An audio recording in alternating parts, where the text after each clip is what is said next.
While many groups and governments wish to censor the internet, Israel and its partisans are among the most globally significant. They work to promote the Israel narrative while blocking facts about Palestine, the Israel lobby, and other subjects they wish to cover up. Much of this is done by devoted individuals acting independently, voluntarily, and relentlessly. But many of these activists are part of orchestrated, well-funded projects sponsored by the Israeli government and other pro-Israel groups. They utilize Israeli soldiers, students, American teens and seniors, and range from infiltrating Wikipedia to influencing YouTube. As we'll see, some even operate out of Jewish community centers in the US. One such group is the Israeli military's New Media Desk. It is well known nowadays that what happens on Facebook, Twitter, and YouTube has great influence on events as they occur on the ground. The internet, too, is a battleground. It is thus comforting to learn that the IDF employs soldiers who tweet, share, like, and more. Another project initiated in 2011 by the National Union of Israeli Students has the stated goal to deepen and expand Hasbara, or state propaganda activities of students in the State of Israel. Under this program, Israeli students are paid to, quote, lead the battle against hostile websites. The students are tasked with what many would call shilling or trolling in online forums and social media. They're directed to create original content in the form of news reports and blogs, edit Wikipedia, inject pro-Israel messages into discussions on social media, as well as to report and remove what they consider to be allegedly anti-Semitic content. It's important to note that criticism of Israel is not the same thing as anti-Semitism, despite Israel's best efforts to redefine the word. Anti-Zionism is the new anti-Semitism. Anti-Zionism is anti-history, anti-humanity, and anti-Semitic. It's pure anti-Semitism. Let's use our power on social media to educate our society. Now, interestingly, this charity, the International Holocaust Remembrance Association, has also given a number of examples of what sort of behaviour should be called out alongside this, which are actions which seek to stereotype Jewish people, to justify attacking or killing them, claiming that the State of Israel is a racist endeavour, or comparing it to Nazi Germany. When there is dissent expressed in the United States against policies of the Israeli government, people here are called anti-Semitic. What is your response to that as an Israeli Jew? Well, it's a trick. We always use it. When from Europe somebody is criticizing Israel, then we bring up the Holocaust. When in this country people are criticizing Israel, then they are anti-Semitic. Now, I know what they do because I used to ask them to do it. I mean, when I was in the Mossad, and we had a guy that gave us problems in the U.S., and he was speaking out, and he was talking like Pete talked once and said, Israel is bombing Lebanon with cluster bombs. We say, hey, who's that guy? You know? And of course the campaign starts, and before you know it, the guy's leaving. And he's an anti-Semite, because that's what we say he is. Another pro-Israel organization that targets public information on the internet is CAMERA, the Committee for Accuracy in Middle East Reporting in America. A 2008 expose revealed a CAMERA initiative to infiltrate Wikipedia in order to rewrite Palestinian history, pass off crude propaganda as fact, and take over Wikipedia administrative structures to ensure these changes go either undetected or unchallenged. Leaked emails from CAMERA called for volunteers to secretly work on editing Wikipedia entries. They were instructed to, quote, avoid for obvious reasons picking a username that marks you as pro-Israel, or that lets people know your real name. The emails emphasized that volunteers were to avoid editing Israel-related articles for a short period of time after signing up as editors to avoid arousing suspicion, and to always log in, because if you make changes while not logged in, Wikipedia will record your computer's IP address. In 2010, two Israeli groups began offering community workshops on Zionist editing of Wikipedia entries with the aim of making sure that information in the online encyclopedia reflects the worldview of Zionist groups. Moetzet Yesha, in conjunction with My Israel, has arranged an instruction day for wiki editors. The goal of the day is to teach people how to edit in Wikipedia, which is the #1 source of information today in the world.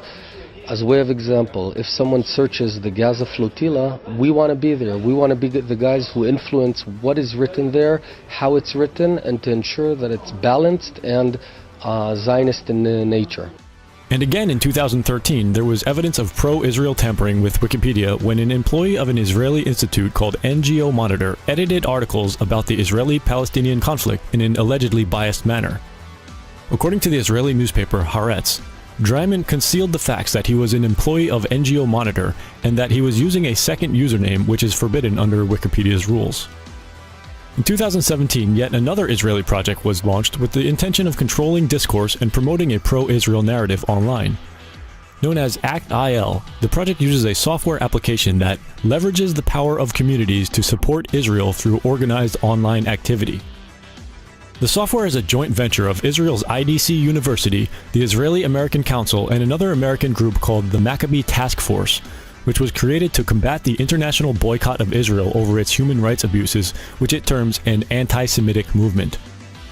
The project is also supported by Israel's Strategic Affairs Ministry and Israel's intelligence community. Its CEO is an 8-year veteran of Israeli Army intelligence named Yarden Ben Yosef. Israeli media Ynet News reports that the Israeli military has begun scouring Jewish communities abroad for young computer prodigies to recruit for its ranks. In Operations Pillar of Defense and Protective Edge, we set up the first advocacy situation rooms here at IDC. We operated together with hundreds of volunteers who work around the clock for Israel on social media networks. Through the operations, we realized that when many people work together, it is effective. This understanding led IAC and IDC to partner and found ACT-IL, the online community for Israel. Jewish news site The Forward calls ACT-IL a new entry into the online propaganda war that has thousands of mostly US-based volunteers who can be directed from Israel into a social media swarm. Its work so far offers a startling glimpse of how it could shape the online conversations about Israel without ever showing its hand. The Forward article reports that the project recruits Jewish teens and adults and sometimes operates out of local Jewish community centers. They are referred to as media rooms, and there are at least 5 of them planned or active in the United States, including 1 in Boston, 2 in New Jersey, and 1 opening soon in New York. After being given ACT-IL advocacy training, the volunteers are instructed to complete missions, which are assigned from a headquarters in Herzliya, Israel. The Forward reports that in November, the Boston Media Room created a mission for the app that asked users to email a Boston area church to complain about a screening there of a documentary that is critical of Israel. The proposed text of the email likened the screening of the film to a white supremacist riot. In reality, the film, Occupation of the American Mind, investigates Israel's PR war in the US and was promoted by respected American progressives, including Democracy Now!'s Amy Goodman.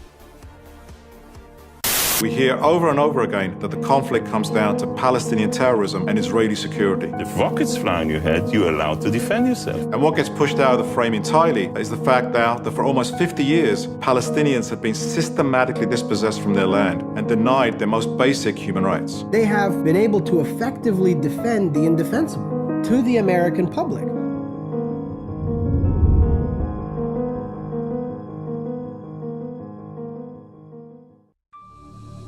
The Israeli government is involved in numerous internet projects. Director General of Israel's Ministry of Strategic Affairs, Sima Vaknin-Gil, told a forum of Israeli tech developers to flood the internet with pro-Israel propaganda.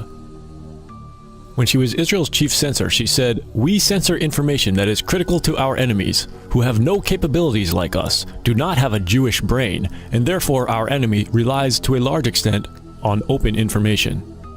Her ministry has a budget of roughly $70 million to fight what it calls a war on consciousness terrorism. To win it, she said, Israel must use tricks and craftiness. Another Israeli entity that plays a role in covert internet activity is the Israeli military's legendary high-tech spy branch, Unit 8200. This unit is composed of thousands of cyber warriors, primarily 18 to 21 years of age, some even younger. An article in the Jewish press reports that Unit 8200 has developed a great reputation for effectiveness in intelligence gathering, including operating a massive global spy network. Numerous Israeli tech companies, many of them headed by former military intelligence officers, assist in these online spying efforts, sometimes receiving Israeli government funding for digital initiatives aimed at gathering intelligence on activist groups and countering their efforts. To be clear, this is all part of an effort by an occupying government and its military working covertly to achieve censorship of reporting on its atrocities.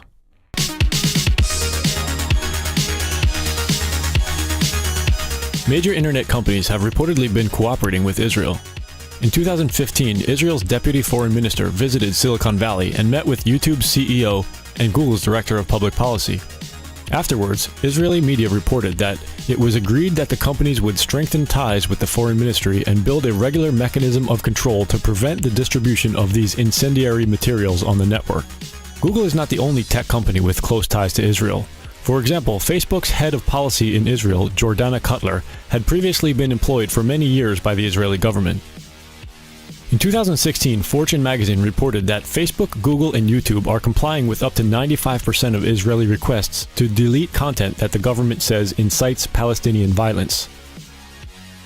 Among other things, Google said it would increase the number of members of its Trusted Flagger program, which enables certain organizations and government agencies to report content. It also said it would increase support for NGOs and organizations working to present a corrective voice.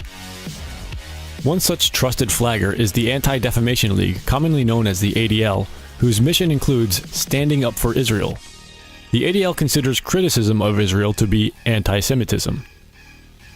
The ADL has created something it calls the Online Hate Index, aimed at recognizing what it considers hate speech and targeting it for censorship. By combining artificial intelligence and machine learning with social science, the Online Hate Index will ultimately uncover and identify trends and patterns in hate speech across different platforms. A leaked secret January 2017 ADL strategy paper detailed how to counter the pro-Palestine movement. Among its many strategies were some focused on the importance of efforts in cyberspace. The paper called for a mix of policy advocacy and industry engagement with corporations such as Google, Facebook, and Twitter in a manner consistent with the ADL Center for Technology and Society and its Anti-Cyber Hate Working Group. The detailed 32-page document reported that in recent years, a massive investment of resources and talent had been directed against the pro-Palestine movement. One of the results, the paper said, was to create a worldwide pro-Israel network. It was this network that the report sought to mobilize.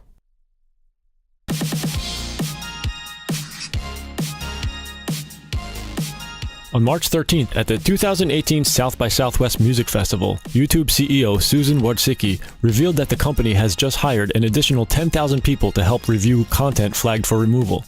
She also talked about a new feature that will soon be added to the platform. When there are videos that are focused around something that's a conspiracy, and we're using a list of well-known internet conspiracies from Wikipedia that we will show as a companion unit next to the video information from Wikipedia showing that here is information from Wikipedia about this event. So YouTube will be sending people to text. We will be providing a companion unit of text. Considering what we now know about the efforts of the Israeli government and pro-Israel organizations to edit Wikipedia and essentially rewrite history in their favor, can we expect this kind of companion unit to show up next to our videos? Will our channel be taken down again like it was recently for 5 days? Only time will tell. With so many people working to keep this kind of information from getting out, we never know when we'll be censored again. If you'd like to be notified when we publish new content, please sign up for our mailing list and subscribe to us on BitChute, DTube, or any of the other platforms listed in the description below.